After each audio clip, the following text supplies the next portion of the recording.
अस्सलाम वालेकुम dear students, आप देख रहे हैं सैयद अली एकेडमी और हाजिर हैं हम लोग biodiversity and class with chapter की एक और न्यू वीडियो के साथ। आज की इस वीडियो के अंदर हम जिस ग्रुप का जिक्र करने वाले हैं वो है हमारे पास क्लास एव्स, यानी कि हम लोग बर्ड्स को जिक्र करने वाले हैं। बर्ड्स ऐसे जानदार होते हैं जिनकी बॉडी जो है वो पंखों के साथ में यानी कि फीदर्स के साथ में कवर्ड होती है। अब उन फीदर्स की वजह से उनकी बॉडी के पास जो है फ्लाइट सरफेसेस यानी कि विंग्स वगैरह बनते हैं, जो कि उनको उड़ने के अंदर हेल्प कर रहे होते हैं और स्टीयरिंग में भी हेल्प कर रहे होते हैं। मतलब कि अपने परों की मदद से जब वो उड़ रहे होते हैं तो डायरेक्शन को वो कंट्रोल कर पाते हैं। मज़ीद अगर हम बात करेंगे, पर उनको ना सिर्फ उड़ने का काम कर रहे हैं बल्कि उनकी बॉडी के अंदर हीट लॉस को भी बचाने का काम करते हैं। तो पर उड़ने जो है हीट लॉस से बचा रहे हैं, प्रिवेंट कर रहे हैं हीट लॉस को, यानी कि इंसुलेशन का काम कर रहे हैं। दूसरा ये इनके पर जो है वैक्स के बने होते हैं, तो इस वजह से ये वाटर लॉस से भी बचाने का काम कर रहे हैं। उसके अलावा इनके बारे में लिखा हुआ है कि ये जो बर्ड्स होते हैं हमारे पास, ये एंडोथर्म होते हैं।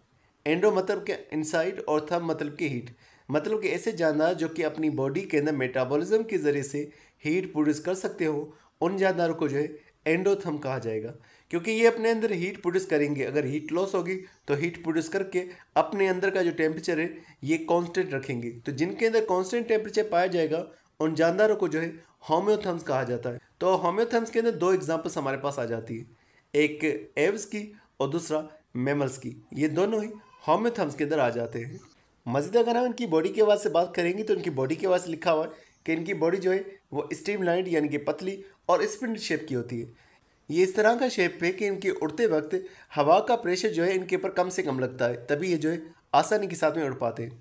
इनकी सामने वाले बाजू जो है वो परों के अंदर विंग्स के अंदर तब्दील हो चुकी हैं।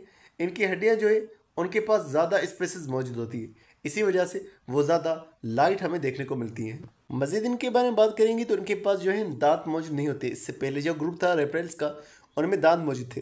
तो दांत की जगह पर एक शीट मौजूद होती है जिसे बिल या बीक कहा जाता है। उसके अलावा सामने वाला हिस्सा जो होता है, सामने जो हड्डी मौजूद होती है चेस्ट की, उसे स्टेनम कहा जाता है।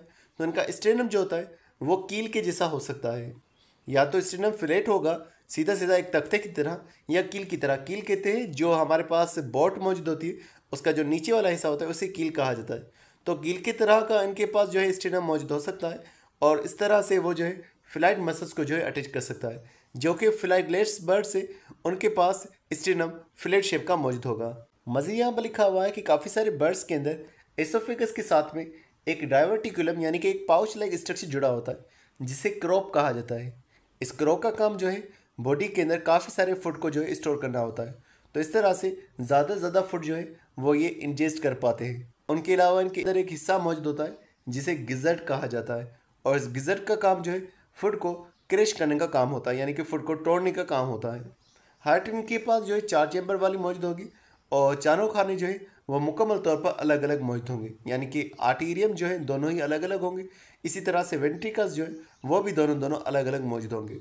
अगर नर्वस सिस्टम की बात करेंगे तो वेल्ड्यूलर नर्वस सिस्टम इनके यहाँ पाया जाता है, और इन्हें जो मदद करते हैं सेंसेस वो ज़्यादातर विजन और हेयरिंग वाले सेंसेस होते हैं, जो कि इनके लिए ज़्यादा ही इंपॉर्टेंट मौजूद होते हैं।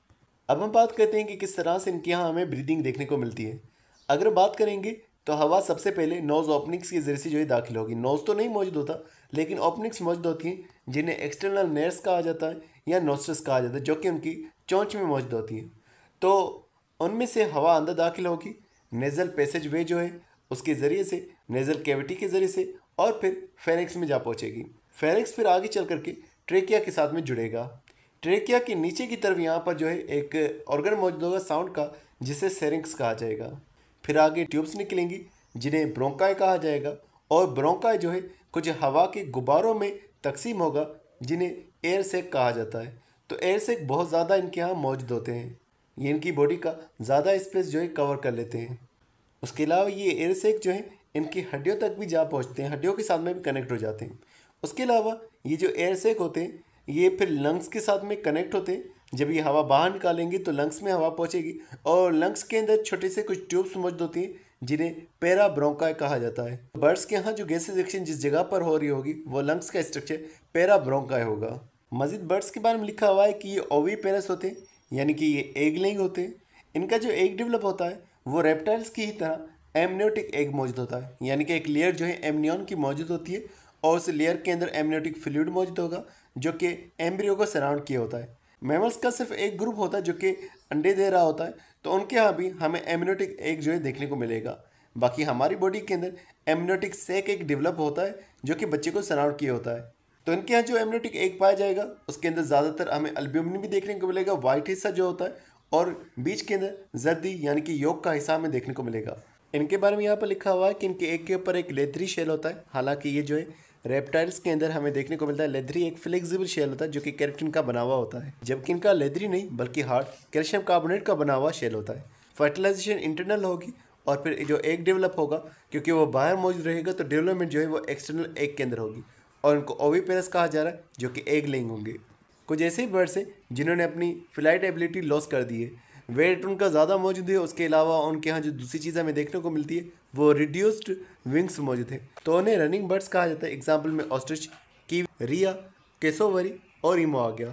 बाकी हमारे आसपास जो बर्ड्स होते हैं वो तकरीबन फ्लाइट बर्ड्स मौजूद होते हैं, जिसके अंदर पिजन हो गया, पैरोट हो गया, क्रो हो गया, स्पेरोज हो गया या ईगल हो गया, रॉबिन हो गया। तो मुख्तलिफ इस तरह के हमारे पास फ्लाइट बर्ड्स मौजूद हैं। तो डियर स्टूडेंट्स, आज के लिए बस नहीं था। उम्मीद करता हूँ ये वीडियो आपको पसंद आई होगी। इंशाल्लाह मिलते हैं नेक्स्ट। तब तक अपना बहुत सारा ख्याल रखिएगा। अस्सलाम वालेकुम।